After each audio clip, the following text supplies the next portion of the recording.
Los indios nativos somos los verdaderos israelitas. ¿Esto dónde lo dice según el Esto dice en la Biblia. Show that Puerto Ricans love America, but that ain't reality. Police attack was planned beforehand. Only white cops were assigned.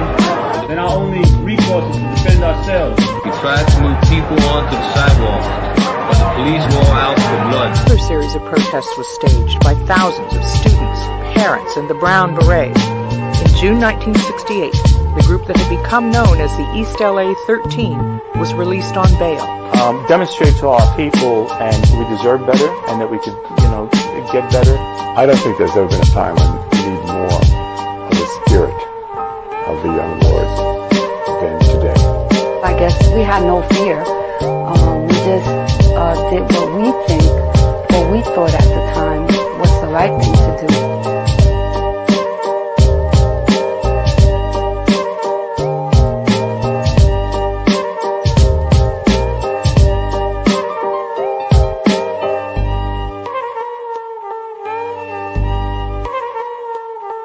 National captain of the Black Panther Party.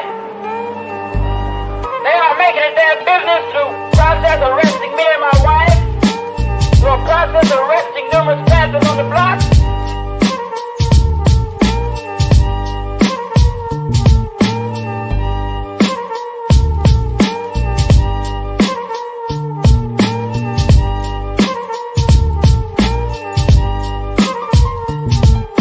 Police just went in and started beating them viciously. It was ugly. They were just yelling at us, you dirty spicks, dirty Mexicans, who do you think you are?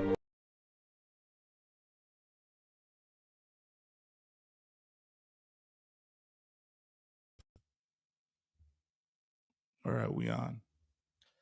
Hey, Shalom Israel. How about Shimei Sherpa? Up, man. We back on, man. We back live. Inconvenient Truth. What's good? What's good? Raza. Shalom, Lord of Christ. You know what I mean? Shalom to the carnales. Shalom to the mujeres. If y'all can hear us, please put a 1 in the chat. To anybody that's listening right now, let us know if y'all can hear us. Of course, it's a Friday night. This is a late night show. Right here, with Mighty Priest and Officer of 5,000, Officer Lahav. I'm right here with Mighty Priest and Officer of 1K, Officer Oscar War. What's going on with y'all, man? What's good, man? What's going on? Another night. And of course, myself, I'm Priest and Officer Malakma, Officer of 1,000. We are right here live from Sur Califas. We right here reporting the news for the Raza, talking about the issues affecting Raza. So to everyone tuning in, man, comment, let us know what you think. You know what I mean? Come have the conversation, man. We're gonna talk about things that affect us right now, and I believe right now is a heavy time to talk about this because as you see what's going on with us, Raza is going through it right now. Raza is living in fear, isn't that right, sir?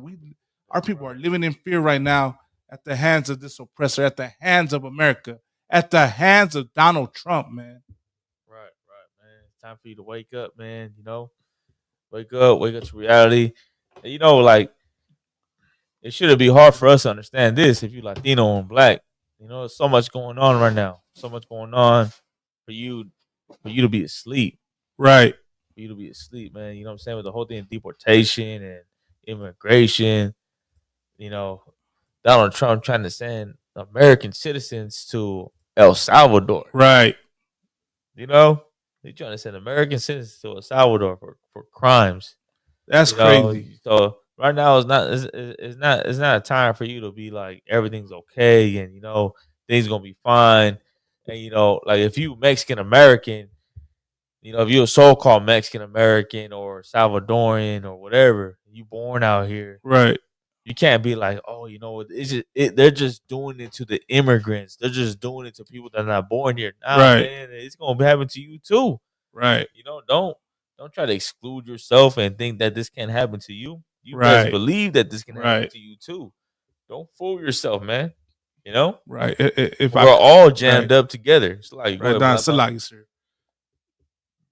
If I could, there's actually a couple story. Well, there's a story that's been trending on the internet, right, about a couple that's getting deported that's lived here a long time, and I don't know I have to check the story, but I'm pretty sure there's stories out there of people who are legal U.S. citizens and they're getting rounded up by ICE. Right. You know what I mean? So that lets you know some that you're not safe if you think you was born here. Doesn't Trump want to get away with birthright citizenship? He wants to do away. He enacted the Alien Enemies Act, right? That's the whole thing, and that's the title of tonight's episode. Alien Enemies Act.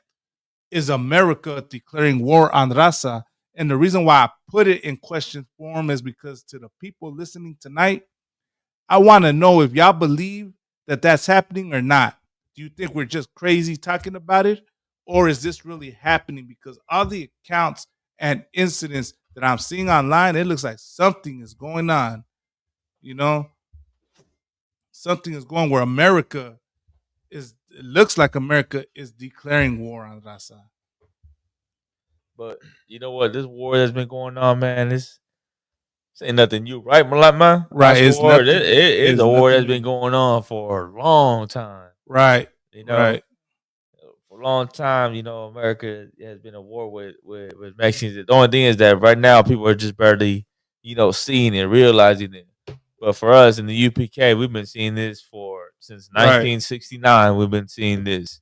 You know, that America has been hating Hispanics, Mexicans, Central Americans, and South Americans. Right. And of course, you know, a lot of Chicanos too. Chicanos have realized this for a long time, since the 70s and 80s and 90s, how America has mistreated our people.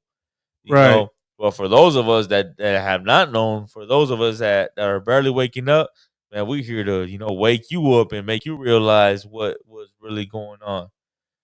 You know, it's funny that like a lot of our people, man, like there's you know, Mexican Americans that think that this country really loves them. Right. Give me a man. Like there's Latinos that are born here that think that this country actually loves them. Right. Until they're getting deported, until they end up in an ICE detention center, until they get hit with some racism, until they get hit with "Where's your papers at?" Right. You know? Right. It's like what we got. We got an article. What we going into, Lama? Well, I wanted to share a scripture first.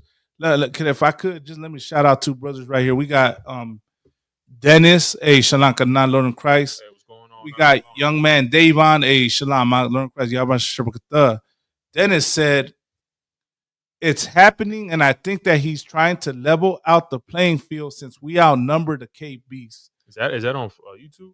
Yeah, we on YouTube, live on our channel. Too much Raza can come together, and it's a threat to them.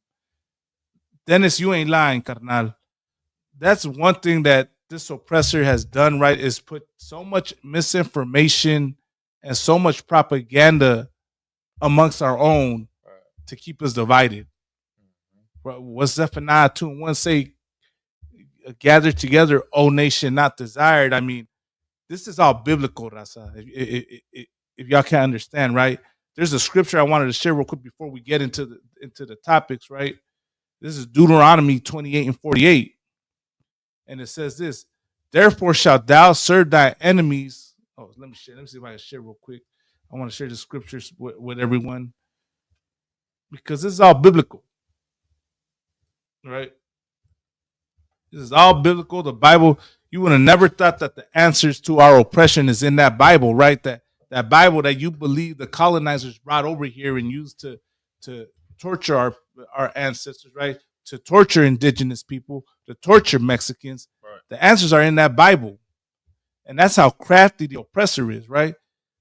So here it is. Deuteronomy 28:48. It says, therefore shalt thou serve thy enemies, which the Lord shall send against thee, and hunger and in thirst, and in nakedness, and in want of all things. And he shall put a yoke of iron upon thy neck until he have destroyed thee. Right? Why do we come over here to the United States? Right? They always talk so much smack to us, right? The America and oppressors, right? Oh, they say, oh, why'd you leave your home country? If Mexico's so great, why don't you go back there? Well, the reason why people leave Mexico, leave Latino America is because we come over here, right? In hunger and in thirst and in nakedness and the one of all things, that American dream, right? We want to escape poverty, want to escape the hellish conditions, right? What did this oppressor do? What did America do? America put us in those conditions to also put a yoke of iron upon us, right?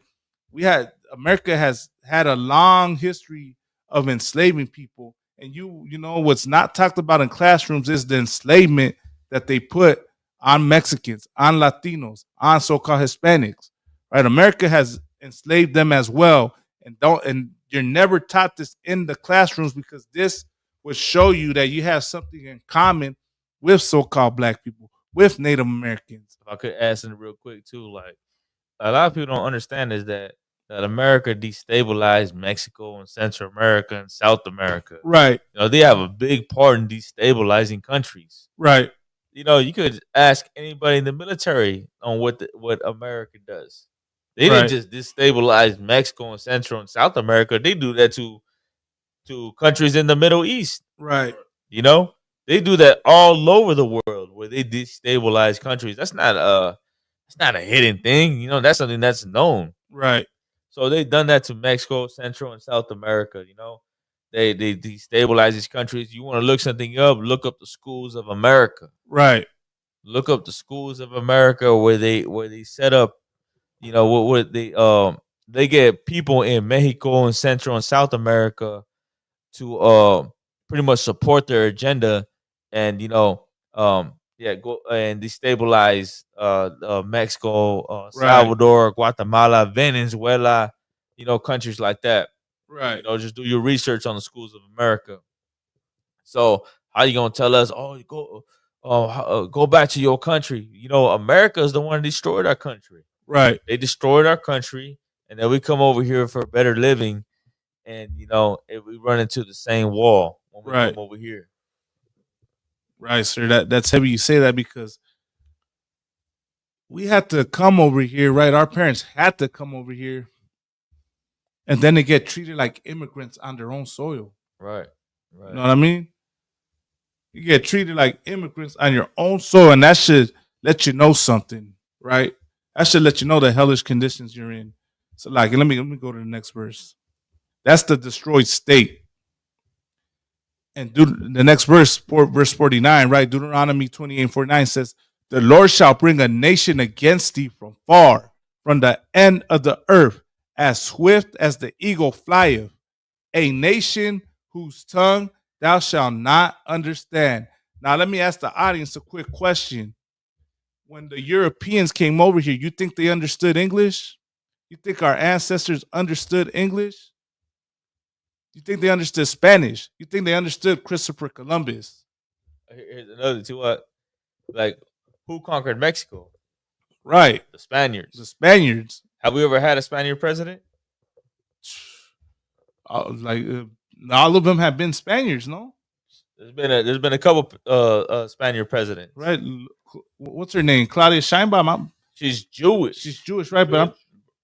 Brother, she is Jewish. She's a Jewish president in Mexico. Right. Come on now, man. Like they think that there's some some Mexican out there running everything. Right. Nah, man. There's always been some type of heathen running the country, except for what's that brother's name? What's the brother's name? He was the last president, or no? The first one, Vicente Guerrero. Vicente Guerrero. Right. We'll give credit to Vicente Guerrero because he was a brother. He might have been a Judite. Might have been an Israelite, Slovakia. Might have been Mexican. Might have been a so-called black man. Right. But there was a brother that did run Mexico at some point in time, a couple hundred years back. Right. But since then, it's been a bunch of heathens or a bunch of sellout Mexicans that have been running the country. Right. If I could, sir, I'd like to bring out a precept backing you up on that. In Deuteronomy 17:15, it says, "Thou shalt in any wise set him king over thee, whom the Lord thy God shall choose. One from among thy brethren shalt thou set king over thee. Thou mayest not set a stranger over thee, right? Not thy brother." You understand? The only brother right now, the only man right now that the Lord has chose to be over blacks, Latinos, and natives is Commanding General Yohana. That's You understand? Damn right. Yeah, brother could be a Mexican, but guess what? Right. He's under the command. He's under the command of heathens of America. Whatever you want to call it, America, Spain, and so forth. The only man right now in charge is Commander General Yohanan. Right. That's what the Lord has chose to run His nation. Right. And because we don't know that, we are grateful and thankful for people like that lady who's the Mexican president when she's a heathen. Right. Salvadorians are thankful for the president because Nayib Bukele? Yeah, him, that heathen, because he's making a change. Yeah, he's making a change, but guess what? The Lord is not with him. Right. And he's not going to give you what the Lord wants for you. He's not telling you to stop sinning. He's not telling you to stop eating pork, stop eating shrimp, start keeping the Passover. If he was a great president, that's what he would do. Right. That's what he would do. You understand? He would tell you, you know what? You're the Israelites. You got to start keeping you God's laws and commandments. You understand? Right. I'm a heathen, but at the end of the day, I'm going to tell you the truth. Right. He's not doing that, though. And I'm not saying he knows that, but I'm saying what he's doing is not, okay, it's cool, but it's not what the Lord wants for us as his chosen people, man. To find that out, you got to get in UPK. And we saying so heavy, though, so heavy because, like imagine someone who leads you, right? Yeah. Imagine someone who leads you, but that's in the same poverty that you're in. Right. Someone that's in the same poverty that you're in, that got the same problems, financial issues, women issues, kid issues, family issues, everything that you've been through, right? Yeah. And that can understand you. That's Commander Yohanan, right? Give you game, give you, how the ins and outs on advice on everything that you need to do to, get that situation fixed. Right. Now you go to, what's her name? Claudia Scheinbaum. Her. Like, you think that she been through what you've been through? Hell the problem that she ain't gonna relate to that because she don't come from what we come from. She ain't going through those same issues that we go through. Right. That's fact. Like, if she lived in Mexico, she lived in a nice, rich area. Right. She don't have that same problems that we have. Right. You know how many kids are poor in Mexico? You think that she can relate to them? I ain't say that she can't see them, but one thing's for damn sure is that she don't got the same issues. Right. Like a poor, can't relate. A poor Jewish person in Mexico, that's unheard of. I ain't never heard of a poor Jewish person in Mexico. Her family has probably been living there for like maybe who knows how long. Wow. Really, who knows how long years, her family has been living years there. And generations. She's talking about generations of that family living there, living good too. So, I would say, what's that they say about Christopher Columbus? He was Jewish. Right. Yeah. You know what I mean? So that's why he knew to come over to the Americas, as it said, right? That he knew to come over here because of Second Esdras. If I could, speaking about Second Esdras, if I could, real quick, I want to bring out this precept too. Where Ezra this is Ezra speaking to the Most High, man. You understand? This is real history. This is a prophet of God of the same nationality as us, blacks, Latinos, and natives. Our forefather speaking to the Most High God, the Most High power, man. You understand? And what is he telling the Most High God? He's telling him in verse 2nd Ezra 6:55. So, like, sir, I'm gonna get there right now. 6:55, you said? Yeah, 2nd Ezra 6:55. He says, "All this have I spoken before thee, O Lord, because thou madest the world for our sakes." All right, I want to bring this out though. It says, "And now, O Lord, behold these heathen, which have ever been reputed as nothing." You see, that's what we need to come back to. We got to come back to the spirit of the Most High. You understand? We got to see these other nations for what the Lord sees them as, because that's the only way we're going to truly be able to love one another. We can't love one another if we think that these other nations is who we should follow. We got to see them as nothing, because only then will we be able to see each other and love one another. Right. You understand? And it might sound crazy, but you got to understand what I'm saying. Everything is pushing you. Right. Everything is pushing you to be a Buddhist. Everything is pushing you to be a Muslim. Everything is pushing you to follow Shiva and get dreadlocks and smoke weed and be a Rasta and and follow all these other religions. Everything is pushing you away from the Lord. Right. The government selling unlawful food in the grocery stores. Pork, shrimp, crab, lobster. Everything is pushing you to not serve the Most High. The So cueritos. all that. So by coming back Camarón. to this and seeing that these other nations are nothing, man, we're gonna be able to serve the Most High. Right. You know what I'm saying? If I could, right, I wanted to add this, right. The problem is people will hear that and think that we're being, for lack of a better term, just racist black supremacists. You know what I mean? That we're just finding reasons to hate on other people when that's not the point. The point of that is love. You hate your people. You hate on that man or woman of your nation, of your race, because you look at your race and your people as nothing. Because you look at the other nations as something. You look at them as better than your own. When you should be looking as your own as better. Uplift your own, Raza. That's the point. Y'all, this place has taught you. Have any of y'all ever asked yourself why America teaches that it's bad to be racist, that it's bad to hate? Why is that? Why and why is it that America does not practice what it preaches? Right. Talks about how hate is wrong, but yet they openly hate you. Right. Why is that? I would love for someone in the chat to answer my question. Why is it that America teaches that it's wrong to hate, but then makes it seem like it hates a certain group of people? Ask me if I'm lying. Ask me if I'm making this up. We won't get into these stories tonight and talk about and show you the proof that America hates us. But go ahead, sir. Any brother want to drop something? I know you want to get into the stories, right? Yeah, let's get into the stories. Donald Trump didn't have no problem showing his hate, though. Right. He was real open about that, right? Yeah. You know, when it came to Mexicans, he was like, "Hey, no problem talking about Mexicans." Right. You know, but what was the backlash? You know, what was the backlash when Donald Trump was saying those things? At least from the whites, from Arabs and Chinese and Africans and other races of people. There was no backlash. Right. It was only the Mexicans that were like, Mexicans that were like, damn, that he shouldn't have said that. And that was some Mexicans. That's not all Mexicans, because there were some Mexicans that were agreeing with it too. There were some Mexicans that were like, yeah, the ones that are legal, they shouldn't be here. The ones that are legal, they are rapists and thieves and murderers.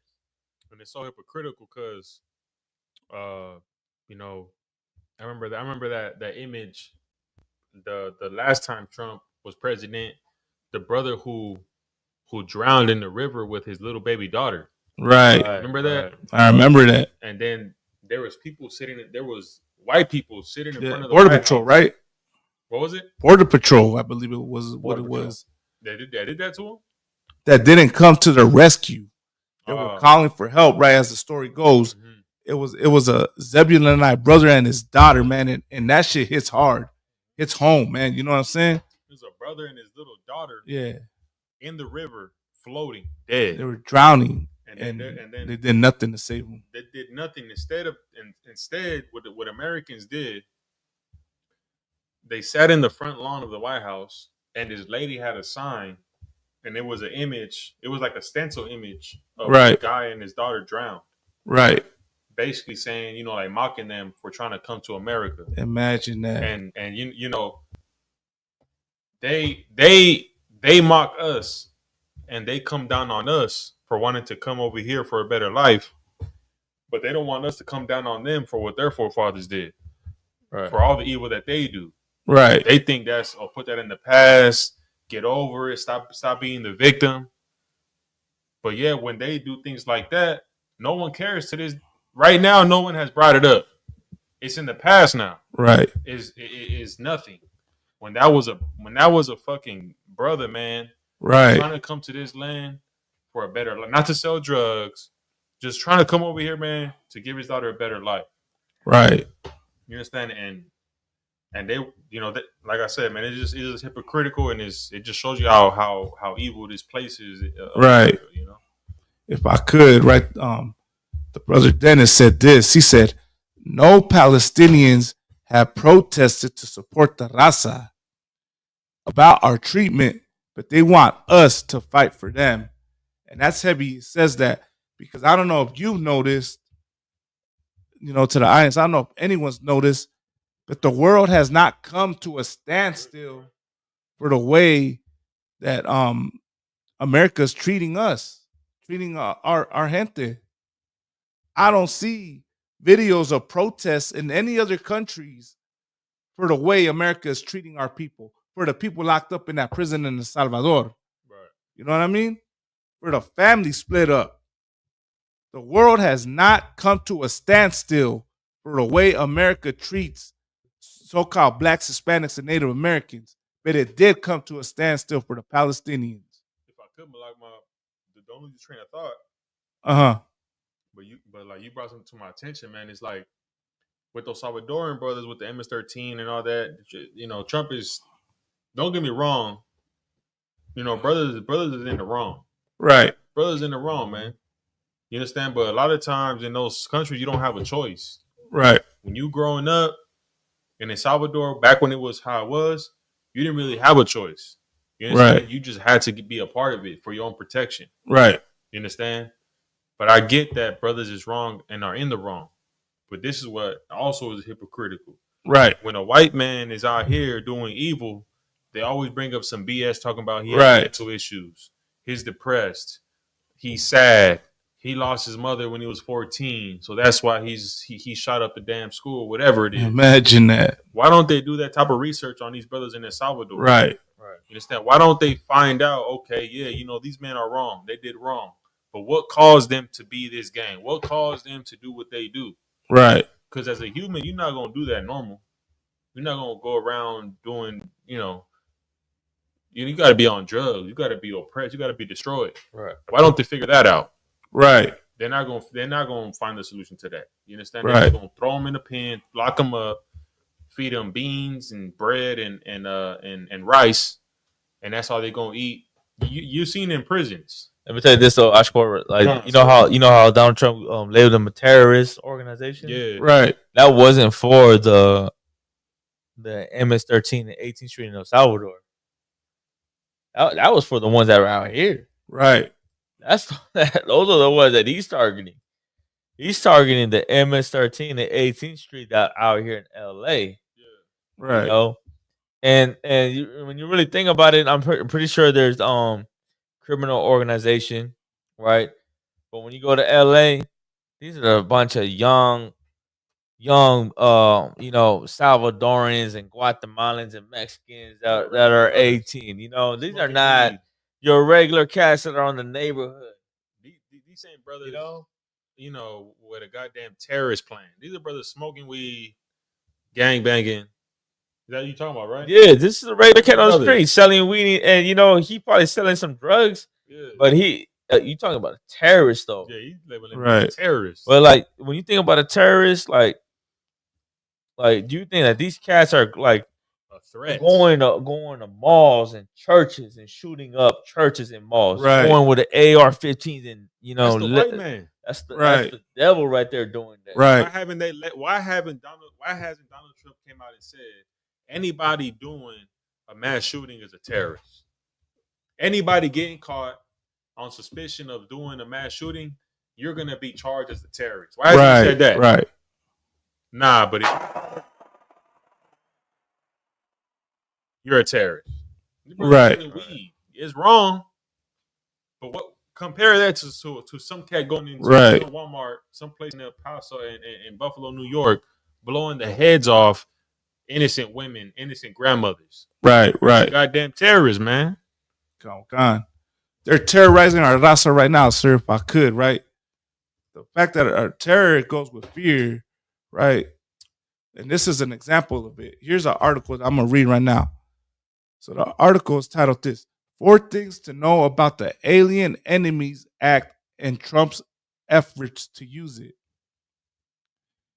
As part of his efforts to crack down on immigration, President Trump has invoked the Aliens Enemies Act of 1798, an obscure law that has been used sparingly throughout U.S. history to detain or deport nationals of an enemy nation during wartime or an invasion. Who's he deporting right now? He's deporting Mexicans, he's deporting Latinos, he's deporting Venezuelans, Salvadoreños, Guatemaltecos. What's that telling you, Raza? It's telling you that Trump sees you as the enemy. Right. Trump's directive targets members of Tren de Aragua, a Venezuelan prison gang that has grown into a multinational crime organization over the last decade. Let me say this, man. There's no bigger multinational crime organization than the United States. Right. What about all this goddamn child sex trafficking? Right. What about that, man? You know why? You know why they're not gonna press the issue on that? Because America makes billions off of child sex trafficking.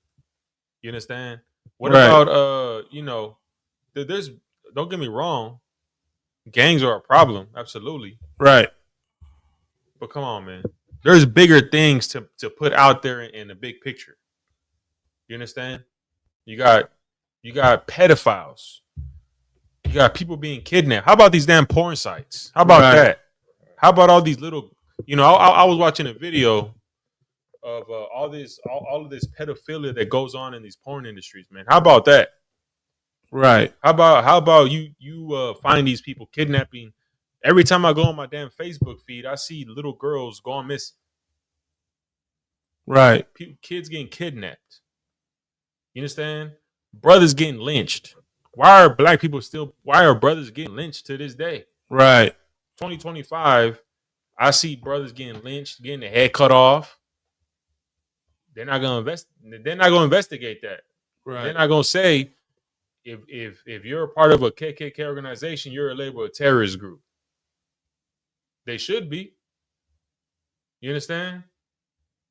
It's just nonsense, man. It's just all they're doing, coming against God's people, coming against us, making us look like we're the problem to the problems of whatever, America, money, taxes. Oh, MS-13 is a problem.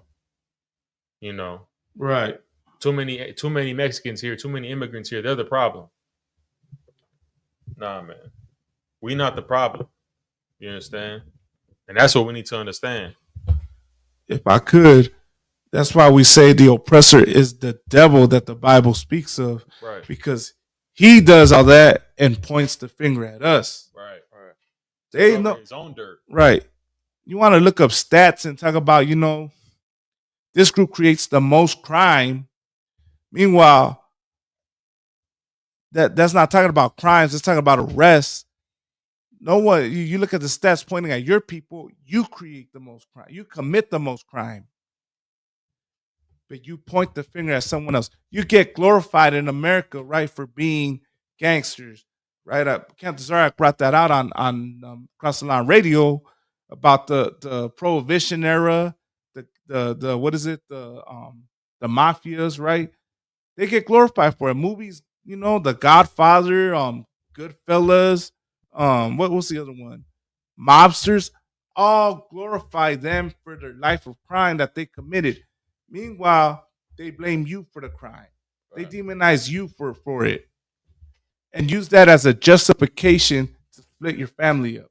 So how many felonies Donald Trump have? He's got 39, right? 39 felonies your president has, but you want to talk about this community and the crime it commits. Let me ask you this. How many brothers in the world do you know that got 39 felonies? You get locked up if you have 3. None. Ain't no brother in the world that I know this. I got 39 felonies. They in jail. They're in jail if they have 3 for life. Jail, 3. Right, with 3 strikes, you're out. Trump is out grabbing women by the box. Right. And he's getting praise. And the people that support Trump, pretty sure damn well support, how do I say it for the YouTube community or whatever. They for justice being enacted on predators. but you support a president that's a predator. And like if America had true dignity, they would not allow any president with any felony. Right. Like when you go to a job application, when you got to be a truck driver or some type of job, you can't have DUIs. If you got one felony, you're like, damn, am I gonna get the job? Yeah. And for you to be able to be a president, I don't give a damn if the felony was some BS. Jobs don't give a damn about none of that. They see you've been to jail, you're not getting hired at McDonald's. Right. McDonald's has more dignity than goddamn America. It's a damn circus. It's a circus show. You understand? Right. If I could, right, I want to continue reading the article. It says, the proclamation authorizes expedited removal of all Venezuelan citizens ages 14 and older deemed members of the group and who are not U.S. citizens or lawful permanent residents, calling them a danger to the public, peace, or safety of the United States. I find and declare that Tren de Aragua is perpetuating, attempting, and threatening an invasion or predatory incursion against the territory of the United States. The proclamation reads, borrowing the language of a centuries-old act. The Alien Enemies Act is a wartime law. It has its roots in a conflict between the U.S. and France. And the 3 times it has been used until now were all during major wars. Legal experts have long been skeptical of the Trump campaign promise facet of the 2024 Republican Party platform to utilize the act during peacetime, since immigration hasn't been historically constituted an invasion. Immigration advocates worry the act could lead to the targeting of other groups of immigrants regardless of their criminal history. Trump's proclamation was immediately blocked by a federal judge who ordered deportation flights to turn around though the administration still deported some 250 people to El Salvador. The administration is seeking to circumvent the process that we have in our country in order to just expand power and do something with no process at all. Sky Perryman of Democracy Forward, which along the American Civil Liberties Union, sued over the administration's use of the law, told NPR, adding it's highly concerning and should be concerning for all Americans. The last time this act was invoked was during World War II, when it was used to put thousands of non-citizens of Japanese, German, and Italian descent in internment camps, for which the federal government formally apologized decades later. That's heavy, man. You understand? There's a lot more on here, but I know for time's sake, if I could, this is just the U.S. making war with God's people, man. That's Psalms 83. If I could read this real quick, Psalms 83 and 4. They have said, "Come and let us cut them off from being a nation." Right. That is exactly what they're trying to do. Which scripture? Psalm 60 and 4? Psalms 83 and 4. All right, I'm gonna share it right now on the screen and go ahead and It says, "They have said, come and let us cut them off from being a nation, that the name of Israel may be in no more remembrance." This is what they're trying to do. You understand? They're trying to erase the name of the Most High people off the earth. Right. You understand? Why? Because the white man's time is short. Right. You understand? That's what's going on. The scriptures tell everything. Right. The scriptures let us know what's going on. This precept here is showing us what's going on right now. The Bible is a spiritual book, man. Right. You understand? You see what Donald Trump is doing, what the brother just read, what we just read. He's declaring war on God's people. Right. Meanwhile, you sending guns to Mexico. What was that? Fast and the Furious operation. Right. They send guns, military weaponry to Mexico. You understand? How the hell do drugs get to Mexico? Right. How the hell do drugs get to the U.S.? If I could, sir, right? Yeah. And this is why the white man is the devil. Mm-hmm. Because what do they tell us? They always say, well, you can't blame the white man for your problems. He didn't make you pick up the guns. He didn't make you pick up the drugs. Right? That's what they say about us, right? Right. Well, let me flip it back on them. Well, nobody makes you Americans take drugs. No one makes you Americans take the meth, take the fentanyl, or any of that. But you want to blame Mexicans for bringing the drugs here? Right. Y'all don't have to buy the drugs. If it's Latinos bringing that into America, smuggling it in, you want to blame them from bringing it in. Nobody's making y'all take the drugs. Guess who's bringing the drugs? Right. Get America. America brings the drugs. There wouldn't be an issue with drugs if there wasn't a market for them. How do we know this? Because we read the scriptures, man. Right. See, that's what brothers don't understand in the world. Right. You a slave. You are brainwashed.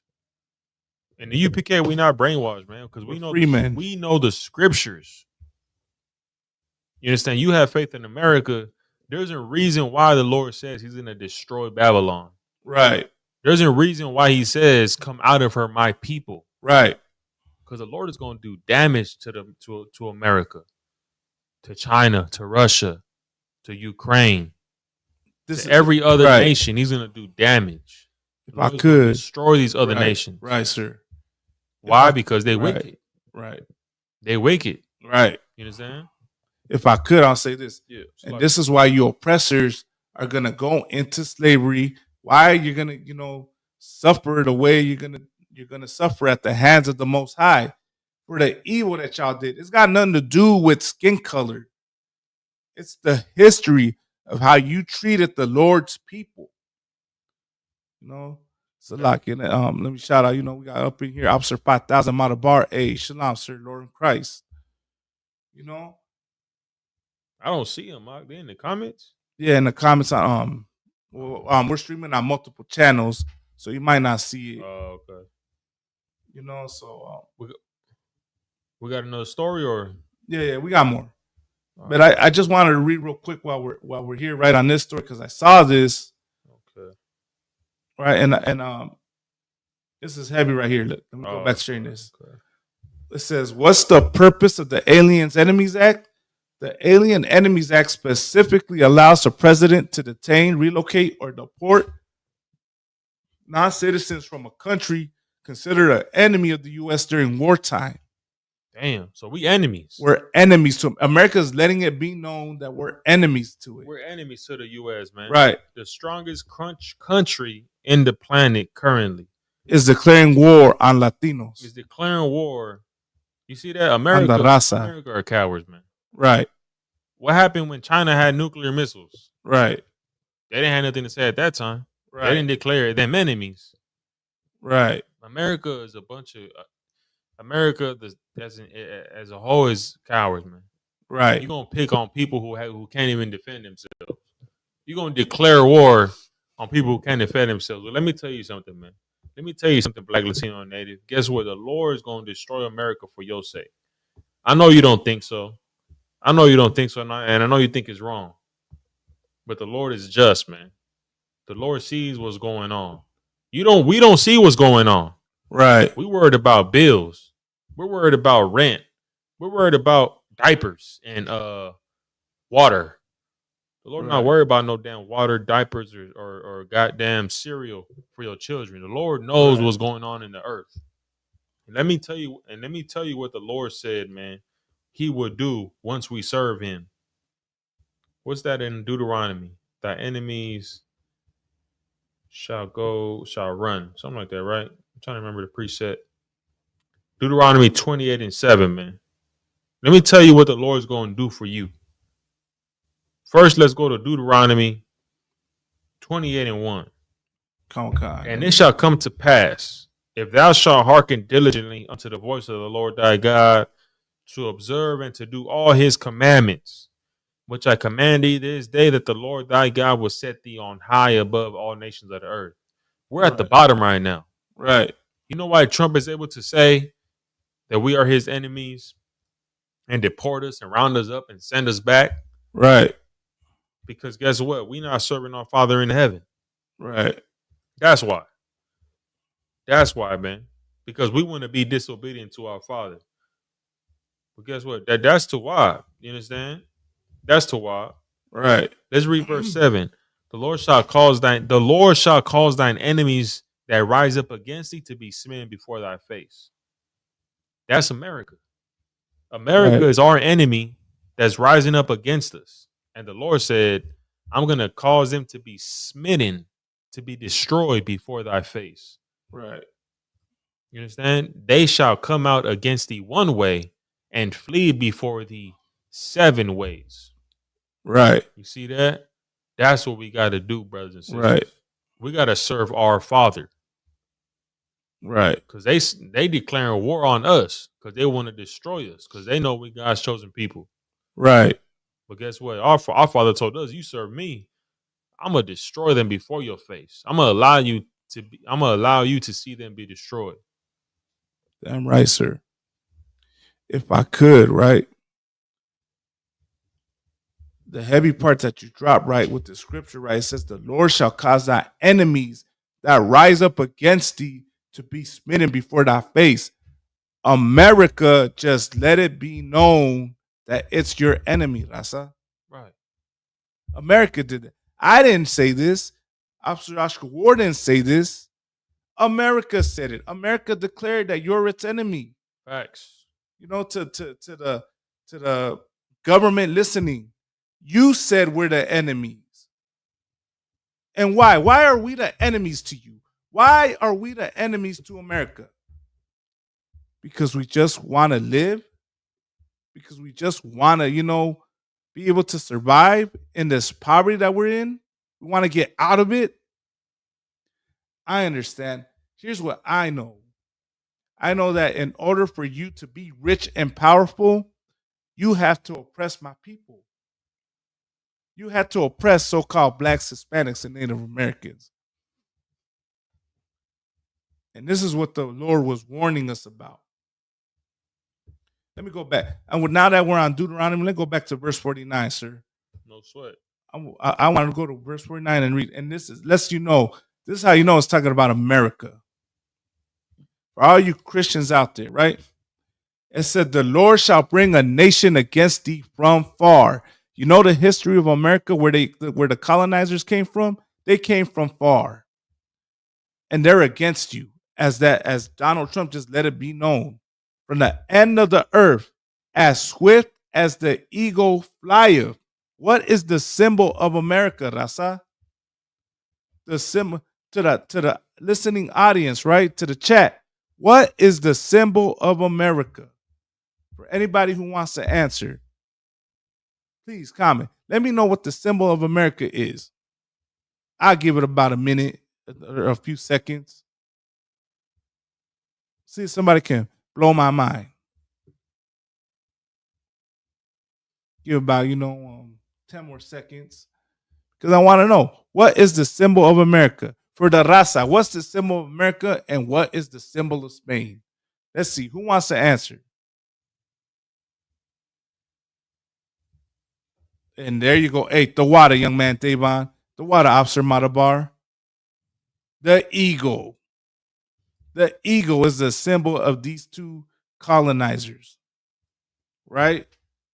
The symbol of the United States is the eagle. And the Lord told you that it is a nation that will be against thee.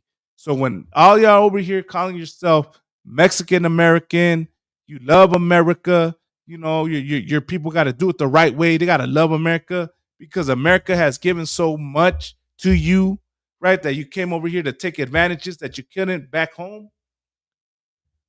The Lord's letting you know that America is against you. And when you're with America, you're against your people. No other nation of people says the things that Tio Tomases say about the Raza, man. You will never hear a Chinese American complain about the illegal Chinese coming over here. You know what I mean? Facts. Right. Hey, real talk, sir. He said, Officer 5,000 Matabar said, who won the Super Bowl? The Eagles.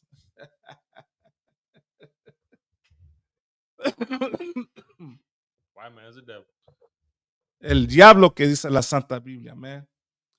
A nation whose tongue thou shalt not understand.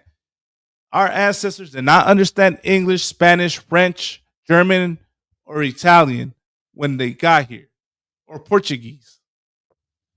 You know what I mean? So that lets you know. It's in the Bible. That's the other thing, right? The Bible is our story. And then if I could, I just want to read verse 50. A nation of fierce countenance, which shall not regard the person of the old, nor show favor to the young. Right? America locks our children up. Had our children in cages, man. Has.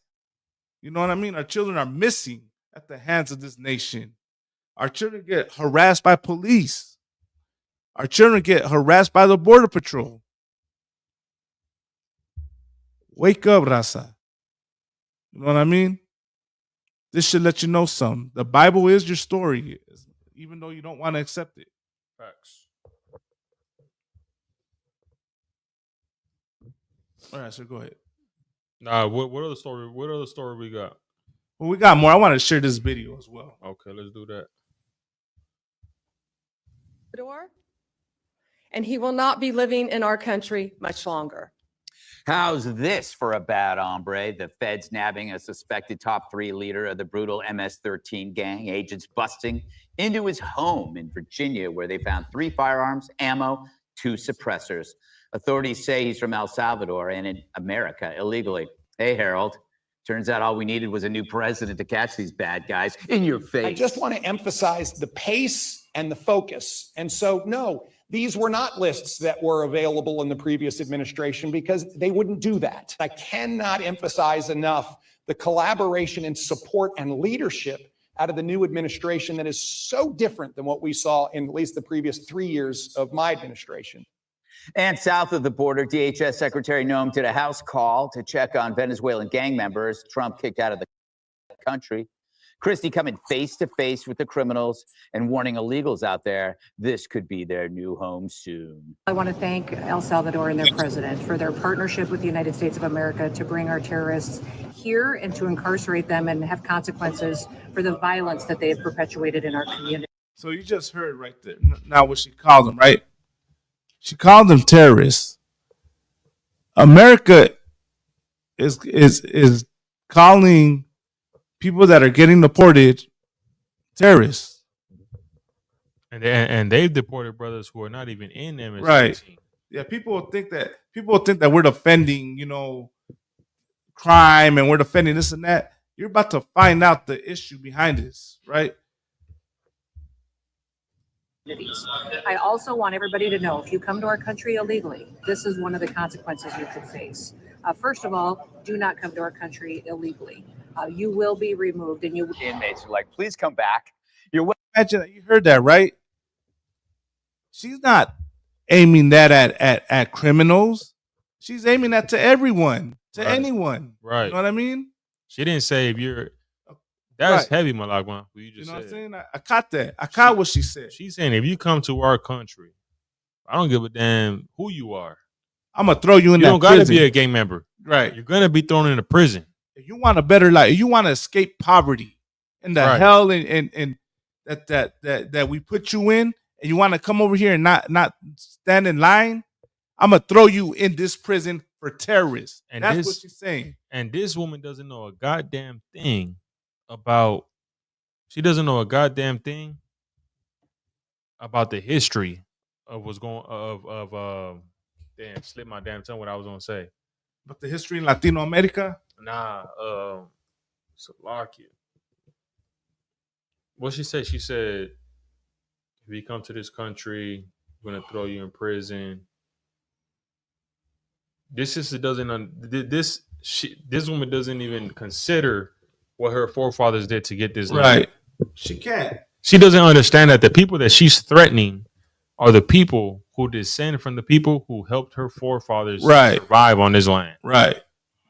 You understand? Like, that's the hypocrisy that I'm talking about, man. You understand? Right. There's tons of people who I know right now who do not have papers. You understand? and they are citizens. Right. Why the hell do I see white people on the corner begging for goddamn change? Why? Right. Not doing anything for society. Right. Why the hell are there white people doing mass shootings? Why? Because their father died when they were 18? Because they get bullied at school? Right. Oh, okay. So it's okay for them to kill innocent people. Right. You understand?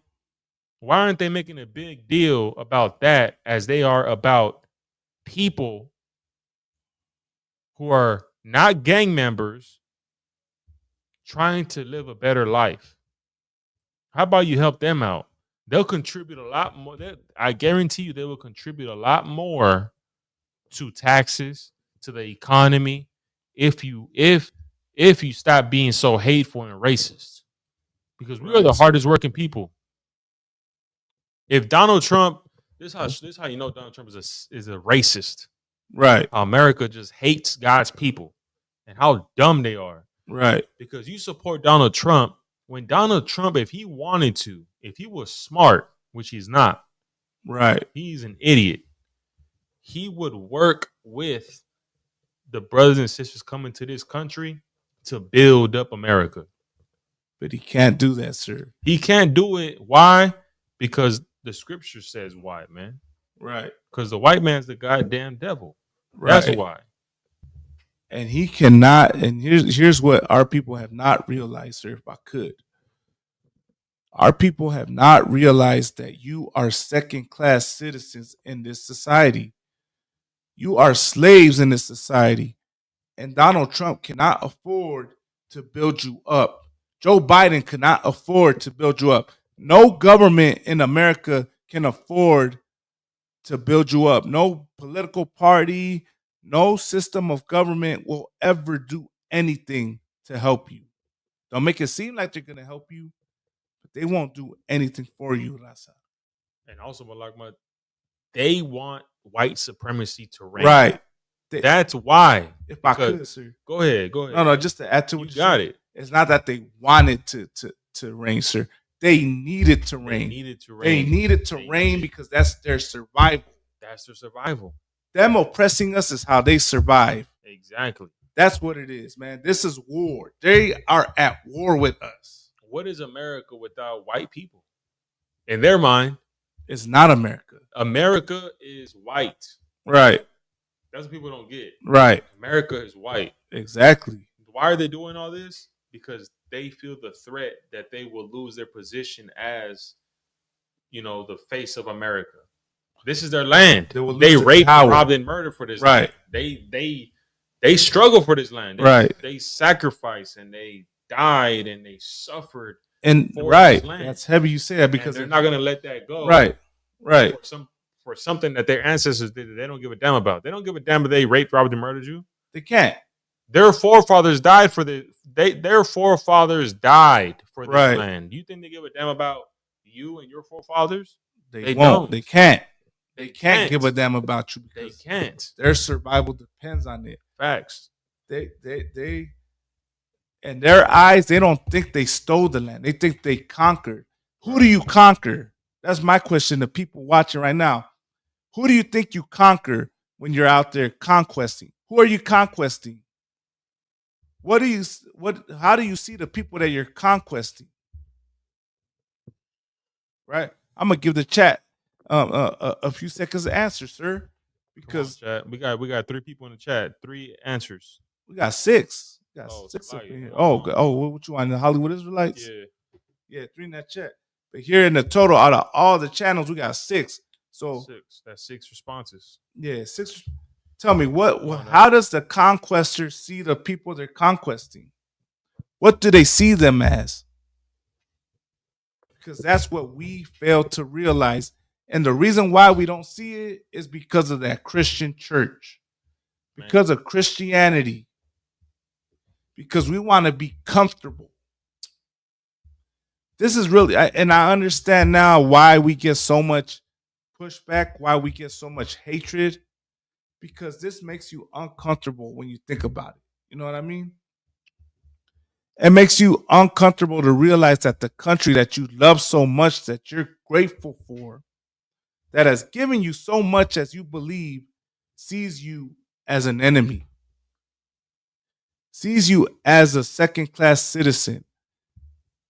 The conquestor sees the conquested as the enemy.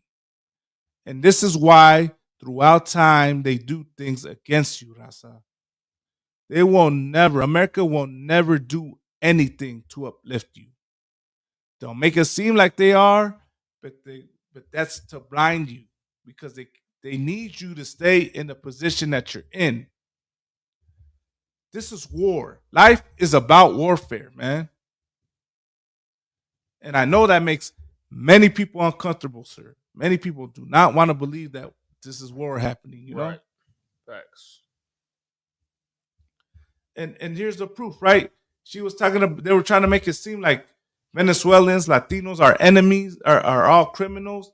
Look at what happened right here. Look, the U.S. deported a Venezuelan woman under a 228-year-old law. Then El Salvador sent them back.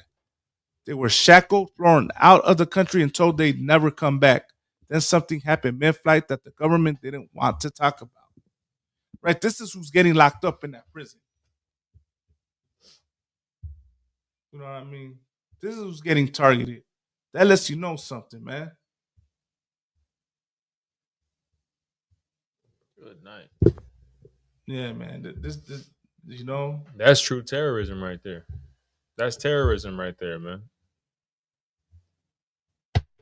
Since January, man, I have never seen, like, you can sense the fear, man. You can sense the fear on our people.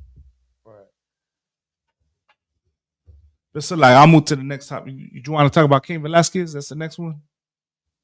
Whatever you got going on, Sir, no sweat. How Cain Velasquez ties into this, right? I'm gonna say this. It shows why these things happen to us because we're blinded, man. We're too busy trying to follow that American dream and trying to live like Americans. And that's why we're lost, man, and we don't see what's going on. And a prime example of that is the next story that I'm about to share. Here's a video I'm gonna share. So, like, it's sir, like, if you give the history on it, because I know you're more familiar with this, like with the fight. I know you follow UFC and all that. So, Cain Velasquez, man. Cain Velasquez, he was a UFC heavyweight champion, Mexican, right, from Northern California. I believe he was from Gilroy. Oh, he was from Gilroy. Okay. Yeah. Gilroy, Northern California. He had his kids. He had his kids in a daycare center, and somebody in the daycare center molested his son. Damn. Right, molested his son over 100 times. Good night. They said over 100 times. He found out, called the cops on him. He got arrested, and then he was, I believe, bailed out. Oh, okay. So when he got bailed out, he went and took it on his own hands. Right. Found him. He crashed his truck into his car, and then hopped out the car and started shooting at him, and shot it. And he ended up getting his stepdad. Okay, the person he was trying to shoot, the cat that molested his kid, he got his stepdad. Oh, he got his. Okay. Yeah, he got Damn. his stepdad. Yeah. And he ended up getting arrested for that. Good night. Okay. So now that happened in, I believe, 2022. 2022 that happened. About 2 or 3 days ago, he got his sentence. He got 5 years in prison. Okay. While other homeboys he's still out. The one that molested his kids, he's free right now. Good but night, man. He's in prison right now, about to do 5 years. But they're saying that he's gonna get his sentence. The cat that molested his son, he's gonna get his sentence in June. Good night. We'll see how that goes. But how is it that he's in prison? How did he get the sentence before him? Right now they're looking at him as he's the criminal. And you should really look up the comments that people are saying about him. Like, oh, he was wrong by doing that. He shouldn't have done that. He should have let the court handle it. They should have let the system take care of it. But man, like, what you gonna do if someone molests your son and your daughter? Right. You know, let your son get molested, and let's see how you handle that. You gonna be like, what? Better yet, if your son gets molested, and you call the cops, and they arrest them, and they do nothing. Like, what are you like? What are you Right, gonna do? You right. gonna sit around and let nothing happen? You know, you know what he did, man. You know what? I think he did what any father would do, which is protect his kids. You know, God, see, I didn't even know none of that. Like, I just saw Cain Velasquez, so I'm thinking, you know, it's like so. I'm thinking it's like the situation with Aaron Hernandez, you know, the football player. So I'm thinking it's just, you know, an athlete that got caught up in some crime. I didn't even know the story, but now that I'm hearing it, this shit's horrible, man. This is messed up, and the poor brother is you know, poor brother going through it right now, man. Like, I'm not going through it. It's like you know, your daughter got molested or your son got molested, and he's in pain. Right. Meanwhile, the brother who did, not the brother Salaki, the bastard who did that to your child is free. Right. He's in jail in protective custody. Right. Meanwhile, your child is traumatized, crying, having nightmares. Right. And you right there, you need to do something about it. Meanwhile, you let yourself get caught with, let's say, you know, and I'm not, for the record, I'm not excusing this, but I'm gonna say this: you get caught in the streets 3 times for weed, you do life in prison. But if you harm a child, you do no time. You get to be out and free, regardless. What about this? I got a better question. What about all the faggots that molested kids inside the Los Padrinos juvenile hall? Oh, right. And juvenile hall out here in LA, you got the guards molesting the kids inside the juvenile hall. Right. In Los Padrinos in San Bernardino in the LA County, they're molesting kids. You know, they got lawsuits against the juvenile hall. Right. Because the guards are touching the kids and molesting them. Ain't none of them in jail. You know, but this brother tries to defend his son because the white man molested this kid 100 times, and now he's about to do 5 years in prison. And they were trying to give him more than that. You know that, right? No, I know. They were trying to give him more, but you know he done got a lawyer and fought for him. That's crazy, man. You have the article attempted murder. Attempted murder is 15 years. That's crazy. Somebody ripped your child, and you the bad You're guy. not allowed to. Once again, that's because this place, right? Is it a coincidence that these things happen? And you look at the history of Rome. Rome allowed pedophilia in this society. Right. The Romans and the Greeks practiced these things, and America is an extension of the Roman Empire. You know what I mean? So it's not a coincidence. You know what's the Bible says? The Bible says this: the Spirit bears witness. Right. We got Princess Nazamana Jewel. Hey, Shalom, sis Yahushua, looked up by Shem Yahushai. Checking in from New Orleans, you know, the rib of Officer 5000 Madabar. Hey, Shalom, sis. But yeah, right back to the topic, right? It's not a coincidence. It's not a coincidence that they excuse this type of behavior when it's in their history. Right. You know?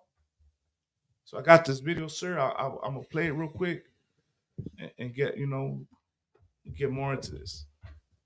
Prison. That's the sentencing for former UFC star Cain Velasquez. This comes after he pleaded no contest in connection with the shooting in which he says he targeted a man who had molested one of his relatives. NBC Bay Area's Ian Cole was in the courtroom in San Jose for today's sentencing. Ian.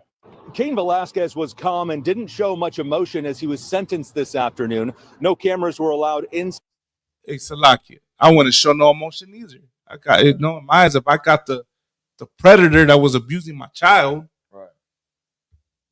Side of the jam-packed courtroom full of supporters for both the UFC star and his victims. Those victims, along with Cain's wife and daughter, spoke before the judge handed down the sentence. 5 years. That's the sentence for former UFC champion Cain Velasquez after the fighter pleaded no contest to attempted murder and other charges.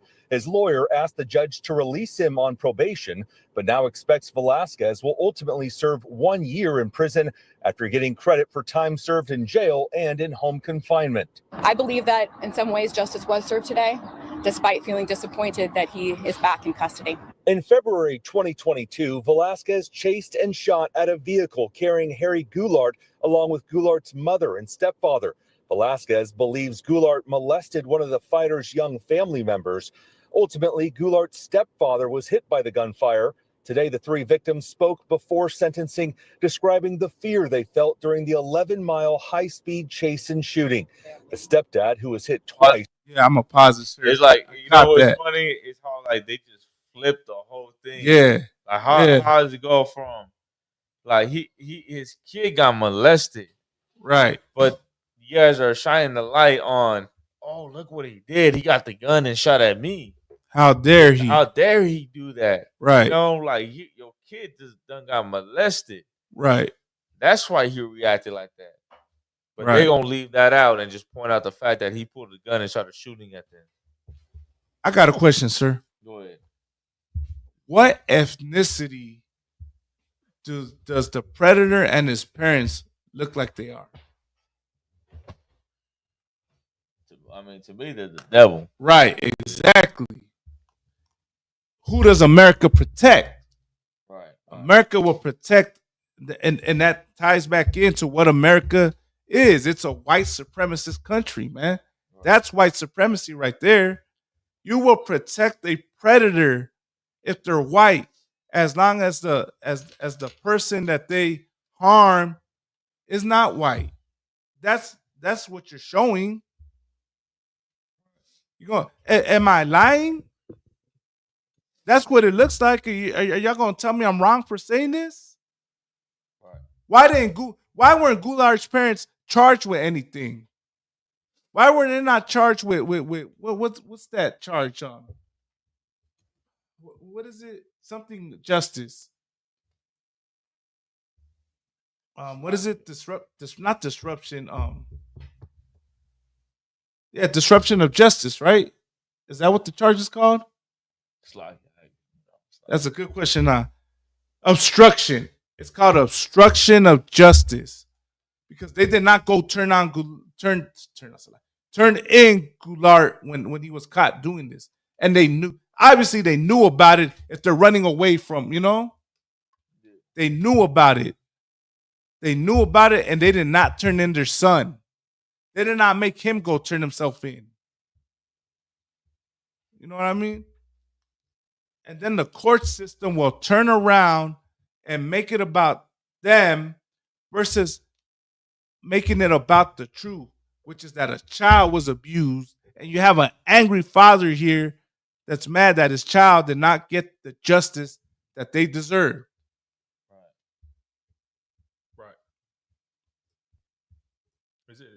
Says he doesn't have full use of his right arm anymore. The Santa Clara County DA had probably in the first time, You know what? When you probably just got caught this time.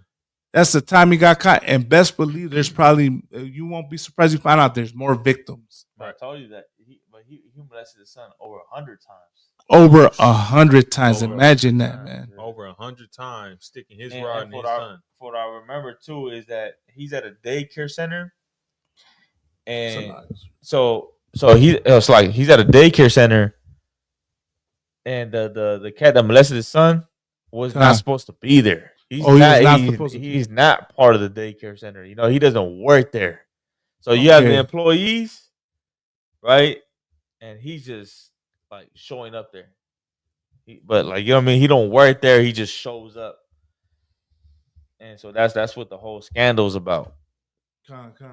What's his name? Goulart? That child is traumatized forever. He's got to go to therapy. He might not even go to therapy. But he got to go to therapy. Being touched on, being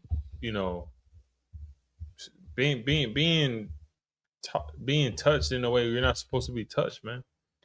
But I'll tell you this though: what would have happened if Cain Velasquez would have never did anything? Right. You know, imagine how he would look at his father, Right. if he would have never did anything. Right. Now, at least, you know, I mean, there is no covering that up. Right. But at least what he will know is that my father went, got a gun, and shot at him, trying to protect me from him. Right. He gonna love his father. Right. You know, and at least his father can tell him, you know what, like, man, I did what I had to do. I did what I had to do. Yeah, I did what I had to do for you, son. Here, I pulled this article up. Look, trial date set for Harry Goulart, man accused of molesting Cain Velasquez's son. The man accused of molesting the son of former UFC heavyweight champion Cain Velasquez has a jury trial date set in a near 3-year-long criminal case. Harry Goulart did not appear in person for a trial setting hearing Wednesday in Santa Clara County Court, though he did join electronically as he was given a June 2nd jury trial date by Judge Benjamin Williams. Williams ordered Goulart must appear in person for his jury trial. Goulart faces one felony count of lewd acts with a minor after he was accused of molesting Velasquez's then 4-year-old son at a daycare owned and operated by his mother in February of 2022, man. So his mother operated the daycare where that happened, sir. You telling me she didn't know about it? Right. That's the evil that goes on in this place, man. Right. Since his arrest, Goulart has been out on bail with GPS monitoring. He has maintained his innocence and has pleaded not guilty. And this just goes more into Velasquez. This is why it's important, man, to come together as brothers and sisters. You know what I'm Right. saying? We could have our own goddamn child care, our own place where we take care of each Right. kids. Right. We don't gotta go through this. You know, where I live at, there's a family next to me, a sister, she's from like Colombia or something like that. She has a daycare at her house. Right. Everybody getting molested in there, I know that much. You understand? She's a Israelite. Right. People go there all the time. And that's what we need. You understand? We need our own communities, our own businesses, our own everything, so that we can avoid stuff like this, man. We definitely need to stop following the customs and cultures of America. I know that much, man. Like, I'll play some more of this video. Had recommended Velasquez be sentenced to 30 years to life, saying he tried to kill all 3 people in the other vehicle. They also argued that portraying Velasquez as some sort of vigilante hero is troubling and not accurate. Goulart's mother also spoke after the sentence. Imagine that. Talking 32 years to life? Yeah, but 30 they to say life? that it's wrong to portray him as a vigilante and a hero. Oh, right. Because he went after all 3 of them. The sentence is extremely disappointing. It's based on an alleged allegation that has no basis. It is unfounded. We are looking for the opportunity in Harry's case to prove that. The defense said Velasquez admits what he did was wrong, but argued his family was destroyed by the alleged molester and has said he was concerned that man was going to return to the daycare in San Martin where Cain claims that sexual assault happened. Ultimately, the judge said this is a unique case and could not be heard in a vacuum, noting the circumstances around it had to be taken into account. I do think that the court made a good decision today. One that takes into consideration all of the complexities of this case, the context about why this happened, and also takes into consideration who all of us know Mr. Velasquez to be, which is fundamentally a good man and a good father. In San Jose, Ian Cole, NBC Bay Area News. I mean,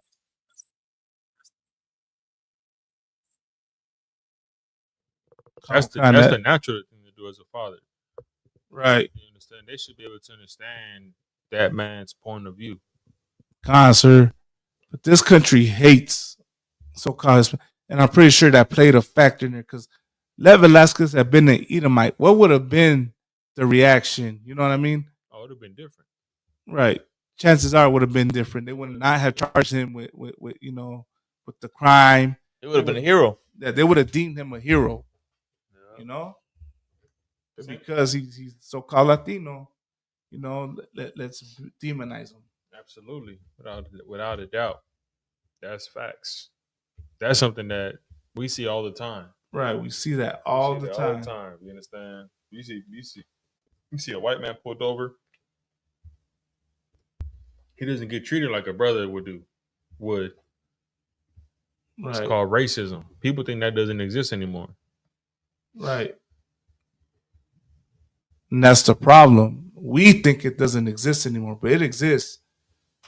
Racism has affected us so much that we'll turn on our own. We don't even notice that, when we lash it out on each other. Now, this is the next story I want to share, and then we'll call it a night. This video has been going viral. It's the latest on the internet. We should have showed the video of Brock Lesnar getting beat up by Cain Velasquez. Well, show that's all good. I can show it at the end when we close out. All right.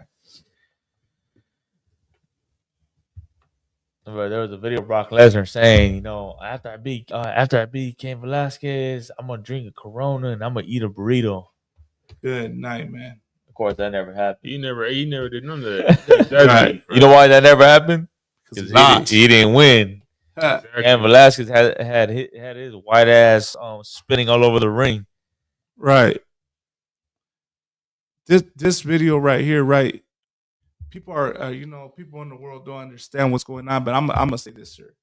This video right here is an example of internalized racism, as the general has brought out, in class.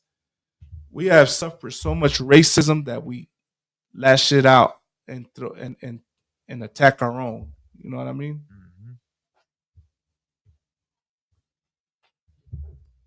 Country? Yeah. Miren, gente, la persona, venimos trabajando y esta persona nomás porque hablamos español, dice que tenemos que hablar inglés. Cuando nosotros hablamos hasta el inglés y el español y ellos así. Coming at me all fucking. She called him a bunch of bitches and stuff and initiated this. I saw it. Thank you. I saw my daughter live here. Thank you. Yeah. Thank you. Thank you. Back up. Speak English. Maybe understand it. We do. You understand that? You got it. Yeah. You speak Spanish. We both speak English. Get the fuck out of my country. Is that your fucking country? Is that your fucking country? Yeah. Miren, gente, la persona, venimos I'm gonna say this, right? The sister came, came at the end and said, "Oh, well, they were talking a bunch of stuff to him, calling him all types of stuff." This brother's still wrong because he took it to the racial level while on the job. You know what I mean? That's a demon on that brother. Right, that's a demon on that brother. And whether these people started it or not, you being in that job, right? Like you're expected. I had to say it like that, right? If I'm wrong, Salakia, but you have to be professional. You know what I mean? I'll say this, Malak. You don't know what this brother's going through. We gotta understand. This is a Israelite brother. Not only an Israelite brother, this is a Judite. Right. Judites go through hell in America. Don't get me wrong, we go through hell too. But Judites go through hell. You understand? Like they going through that shit. And like I said, we go through it. Us as Issacharites, Latinos, we going through hell. But it is without a doubt, Judites going through hell in this place. So this brother right here, he's not mad at her. You understand? This brother don't give a damn about no Hispanic lady. He's taking his anger out on this sister. He believes the BS of Donald Trump. Right. He believed he took on the demon of Donald Trump. Right. And because he took on that demon, he thinks that we're the problem. Right. because that's the internalized racism. Yeah, he's trying to find a solution for his oppression, and he's blaming it on them. It on his brothers. He don't know. Yeah, Khan. You know, and that's the internalized racism. Internalized race, exactly. But this is not the first time I see this too. Like I didn't seen other I've videos. seen it all over the Speak internet. English, right? You my country, right? And it's like, damn, bro, we destroyed. But that's because sir, we destroyed for lack of knowledge, but because here's where I'm getting at. You know, like because you'll see Latinos just like him. Yeah, no, I'll play the next video on the topic. Because it's not just exclusive. I know the internet will take this situation and make it a Judite versus Issacharite, a black versus Mexican thing. You know what I mean? Right.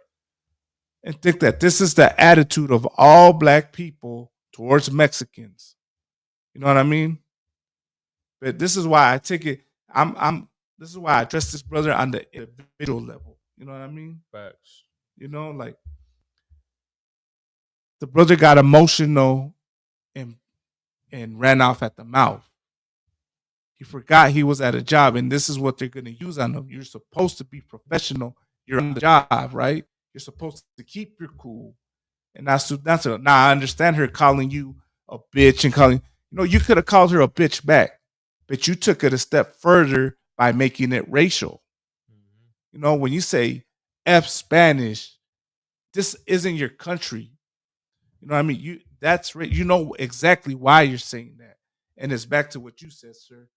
America has taught us to think that we're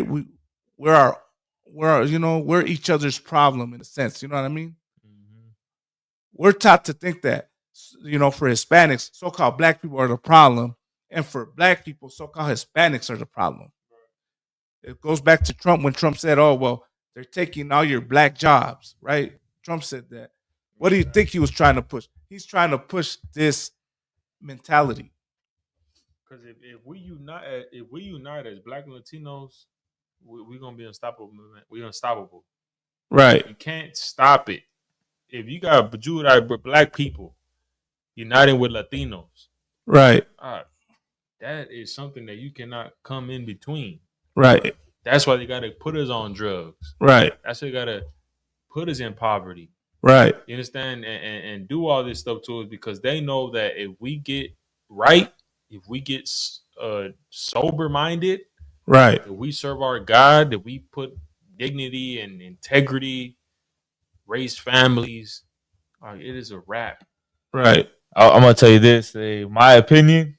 I think this homeboy in the heat of the moment just started talking shit. Just mad. You know? He's just mad and right. Talking shit. I wouldn't. For me, I seen this. I wouldn't really take it personal. I think, right. Like I said, I think he's just hot. I understand. He's just hot in the moment and just saying whatever the hell is in his mind. Vice versa, because you have Israelites that do the same exact thing. The heat of the moment. If there's a Judite or a so-called black man right in front of them, they're gonna say whatever it is on their mind, and then and that'll be that. You know what I'm saying? And that's something we do both. We do that to each other. Right. We hate each other because this country has taught us to hate one another. I wouldn't even say it's so much of hating each other. I think because this brother right here probably got Mexican friends. He probably got some type of Israelite girlfriend or fuck with Israelite women, and then same thing with Israelites too. They got black women, black friends, but in the moment when this is happening, they probably say dumb shit. I wouldn't take it like he's a full out racist against Israelites. The internet's a lie. Sure, if I could, the internet don't think that though. The internet is gonna call him a racist. Yeah, the internet is one thing too. The internet, the internet is not forgiving. That's for sure. There's a lot of bullshit on the internet. Yeah, you know what I'm saying. A bunch of people. Oh, this happened in California for some reason. Downtown LA, East Coast. It's downtown LA. And I'm gonna say this, man. He's highly, it's highly unlearned. This brother unlearned to say those things. And I would say this to people out there, right? If you in an issue with somebody, Let it be one of your own. Don't you think the oppressor wants you to go and berate them? Don't you think America wants you to say these things? Don't you think there is an agenda out there to make you, to make us hate one another? You know what I mean? All this brother, like, of course, if this brother, had the truth, he would not be saying those things. But because he's in the world and doesn't know any better, he does that. But I'll say this: it doesn't excuse him saying that, because had it been the let's say it was the other way around, it was the woman calling him all types of racial slurs and stuff, it'd be the same thing. You know what I mean? She's wrong. She's ignorant. She's a racist, right? And it would be the same reaction. I think too, like, okay, he's showing racism against Mexicans, but I would say he's probably racist against other black people too. Of course. That's not, but that's not on camera, right? It's not on camera, so we can't show it. But I guarantee you that he's probably fighting with other Judites, fighting with other blacks. He hates himself. He hates himself, and he hates his people. You know what I'm saying? Like, I don't. That's what I'm coming with. Okay. And to think right that I'm gonna make that this happens amongst us. This is why I call it internalized racism, because this is the hatred. He's projecting the hatred onto the Latinos that's been shown to him. You know what I mean? Is somebody controlling the screen or what? Right here? Black man.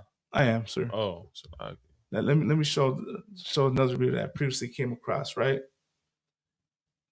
Because people will see that and make it, go more into the racial thing and make it a black versus brown thing. And then you don't know what the sister was saying too. Sir. You don't know what happened, because the sister did come out and say this happened. Yeah, I'm gonna say this: the sister said that the Latina was calling him a bitch. Okay, she called him a bitch, but because she called you a bitch, that means you go and basically call her, like a racial slur. Yeah. But let me ask you this though: like knowing the way Iskrites are, and it's wrong. No. I'm saying the way Iskrites are, like Iskrites say racial slurs all the time, right? All the time, right? You know what I'm saying? And we be like our tribe, we say shit that's way out of pocket. In the heat of the moment. In the heat of the moment, we be saying shit that's like, way out of like damn, nigga, you really said that shit? So like for her to me think like she just said bitch, I highly doubt that she just called him a bitch. I highly doubt she called him a bitch. I'm pretty sure she was talking shit in Spanish, probably, saying all kinds of shit. And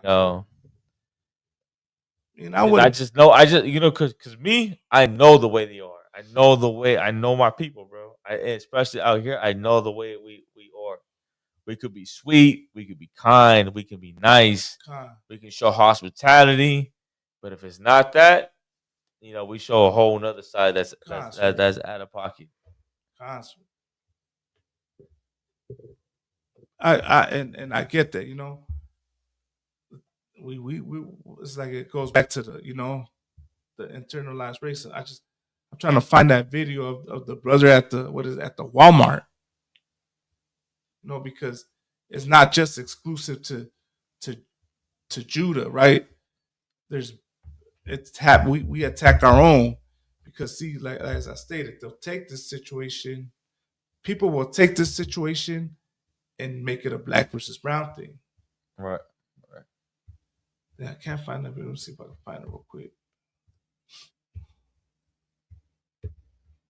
And for everyone doing that, what do you do with this situation?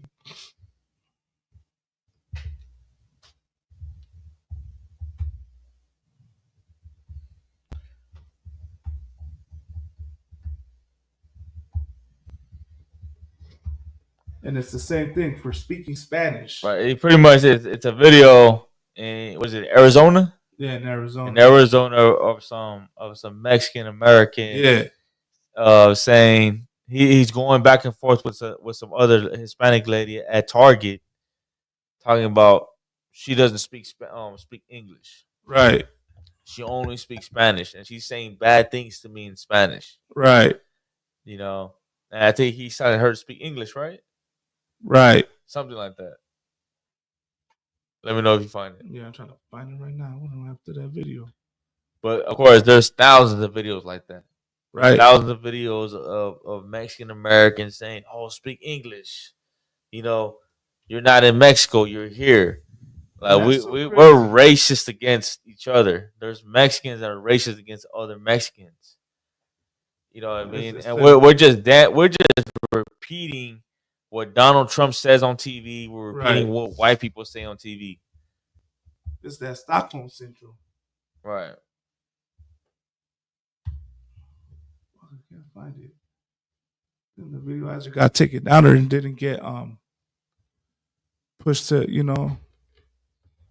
All good. But it happened, you know, there's plenty of there's that video of this one right here. I think for us though, like as Latinos though, before we point the finger at, like, 'cause what we have to understand is that blacks and Mexicans, blacks and Hispanics, we're the same people. Right. Same exact people, went to the same oppression, went through the same slavery, we go through the same struggle, we go through the same problems. You know, we're in the same poverty together. We're in this together. You know. That's something that you kind of just gotta look. You can't really make it big. Like, okay, like even like this is pretty extreme. Okay, I don't want to say the wrong thing, but we know who the enemy is. You know what I'm saying? Right.